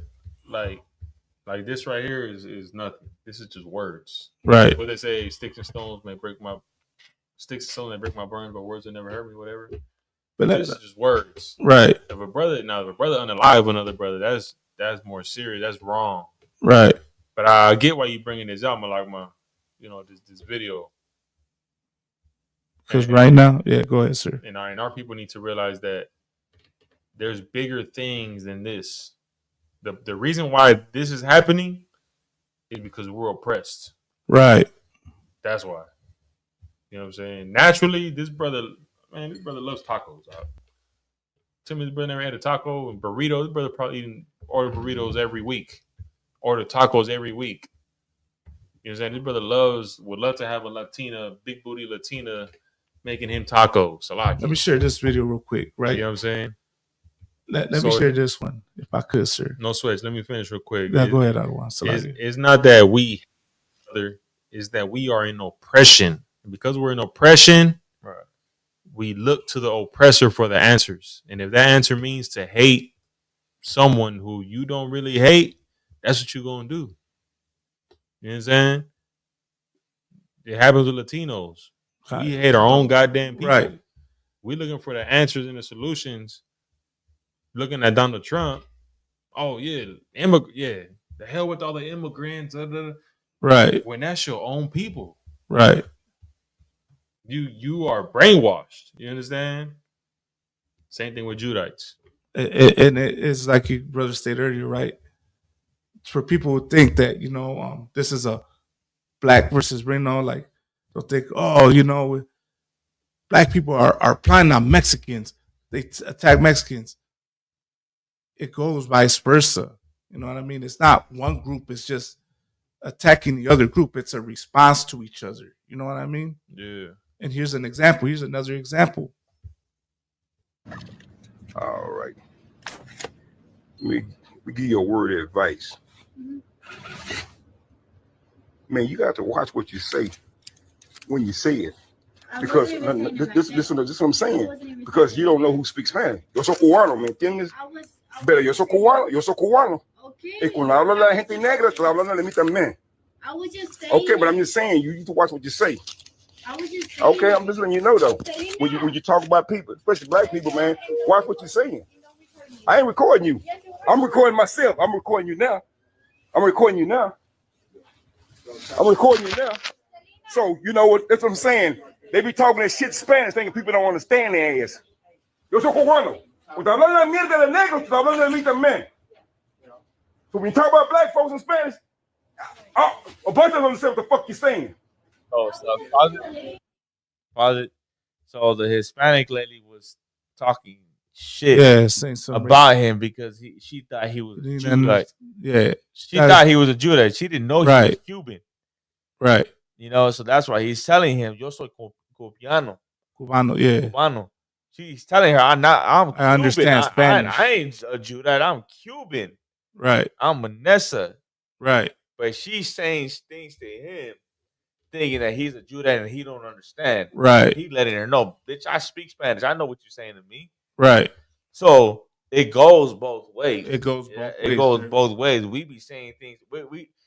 We are foul to each other. Con with con. You know, we mistreat each other. We talk shit to each other. Con with con. You know, we don't take care of each other. You know what I mean? Like we don't give a fuck about each other, pretty much. Con with con, That's what sir. it comes down to.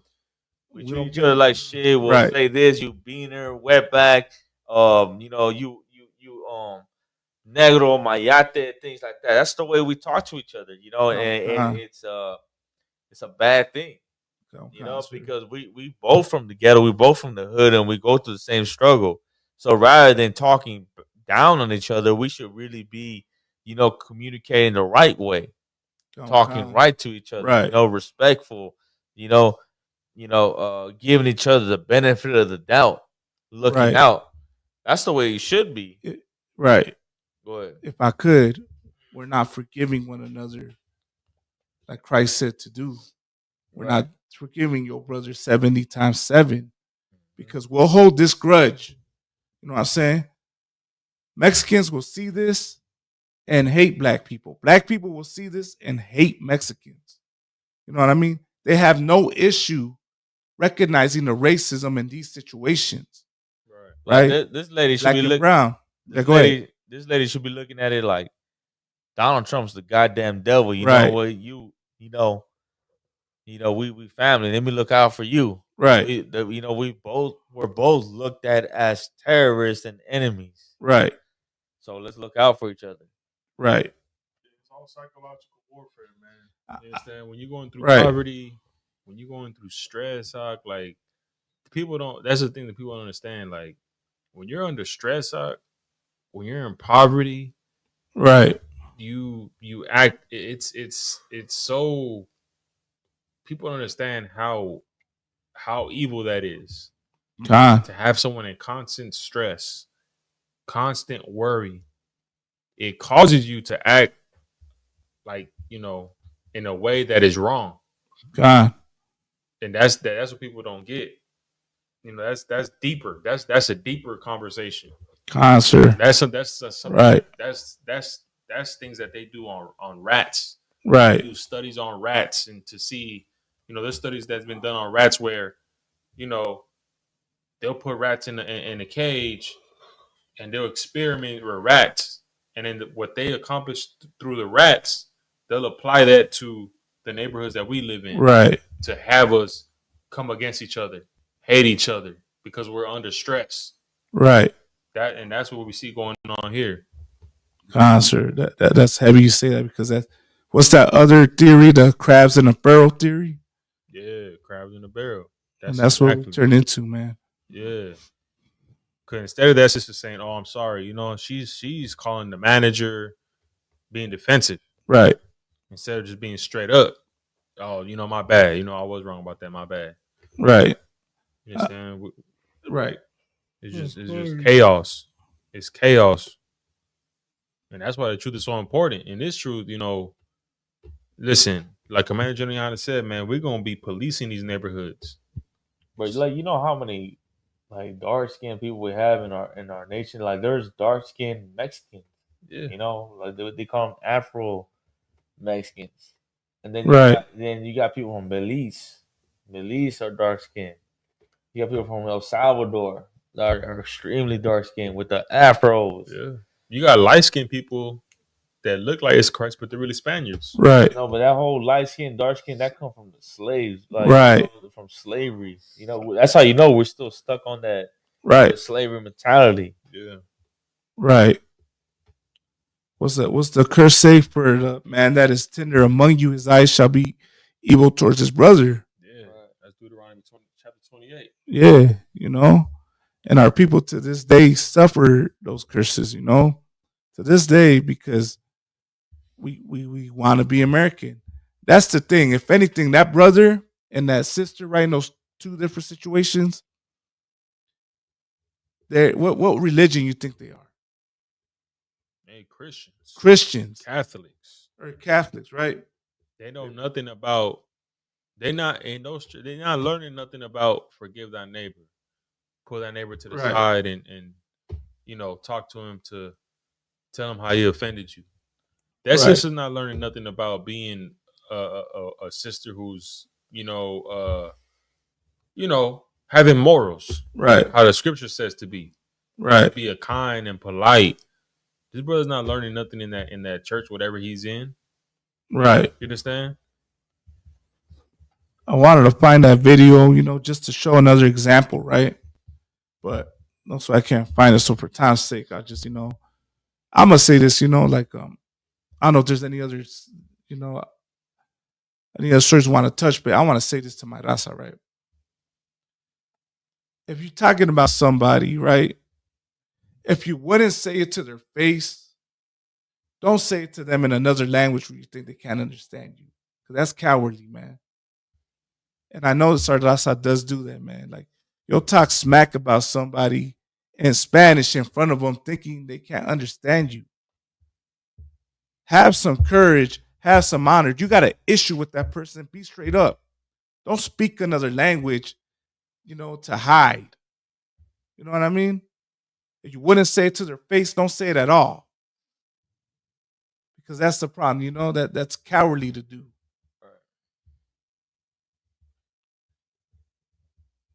Other nations do that. Asians do that. I'm sure Asians do that. East Indians do that.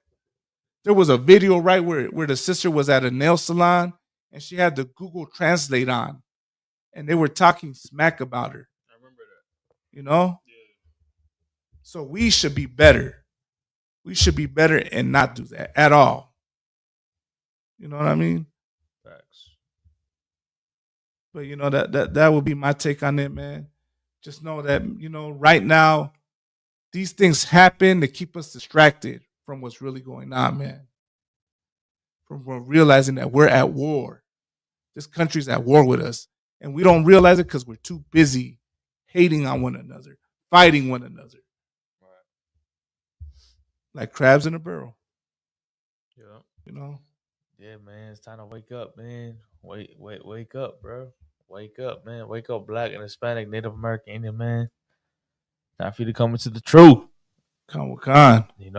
Time for you to come into the truth, man. We out here in LA, San Bernardino, Bakersfield, right, Las Vegas, Arizona, Northern California. You ain't got no excuse, man. You know what I mean? We all over the place now. And brothers are gonna see it more. You're gonna see more and more right signs that you need to come back to the Bible. Damn right. Some way, somehow, is gonna be put in your mind that damn, I gotta start believing in the Most High. I gotta start believing in God. They just came out with that Ark of the Covenant thing. The CIA was doing a investigation on the Ark of the Covenant. More stuff like that is gonna come out. As Commander General Yohana said, and that's exactly what's gonna happen. More artifacts, more relics are gonna come out, and it's gonna cause you to consider the Most High. Right. Understand? But you got to make sure you take action right now because it might be too late by that time. Right. That was it, though. That was it. Anything else you want to answer? Passover, man. Passover 2 more weeks. Yeah, Passover in 2 weeks. That's how you weeks. can't make it out there. We're going to be out there in Atlanta. Passover, ICPK Passover, the official Passover, only Passover. We're going to be out there, man, celebrating, getting it in. all the brothers and sisters are gonna be out there from the UK to the West Coast to the East Coast to the Midwest to the South.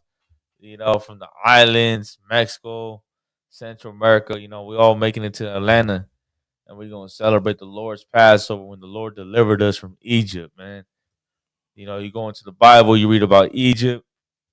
You know, that story of Egypt is very similar, right, to what's going on right now.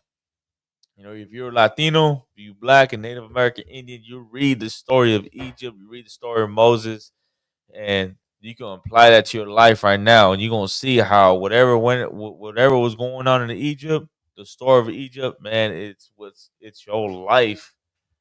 You know, it's your life right now. Right. You know, and when you read the outcome of what happened, that's gonna be the same outcome happening very soon, which is the Lord gonna deliver us out of this captivity, man. Damn right. You know, we're gonna end up in our own homeland, and we're going back home. Right. You know, but you're gonna have to wait and see. Damn right.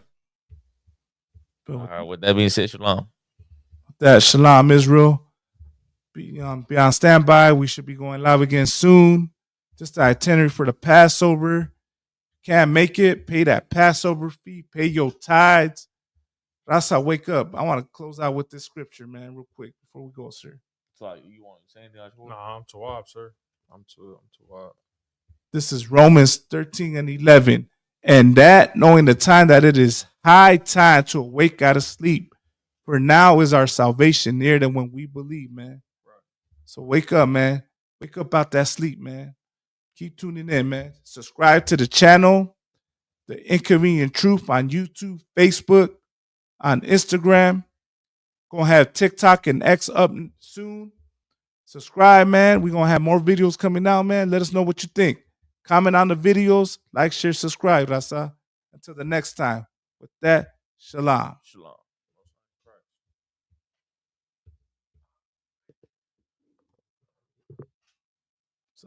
Let me just play the promo.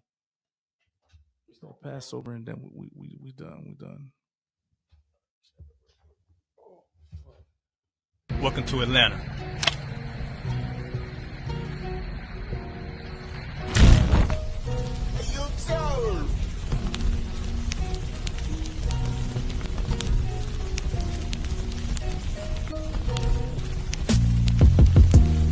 Crisis Officer 5000, Jeremiah, the camp leader of Atlanta.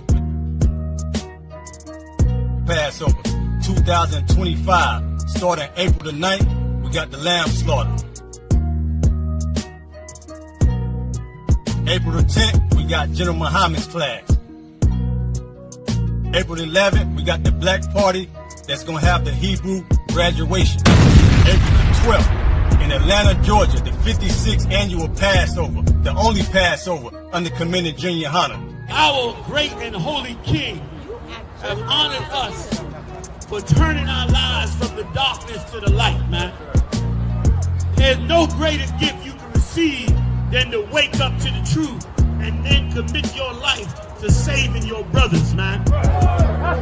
Looking in their eyes and seeing their faces and seeing what they've suffered and what they've gone through and seeing the end of it, man. It is a guaranteed seat in the kingdom of heaven, man.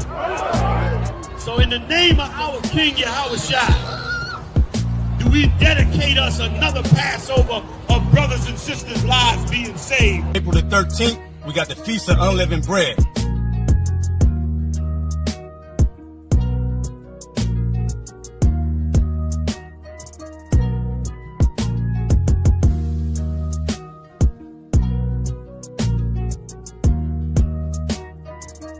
Shalom.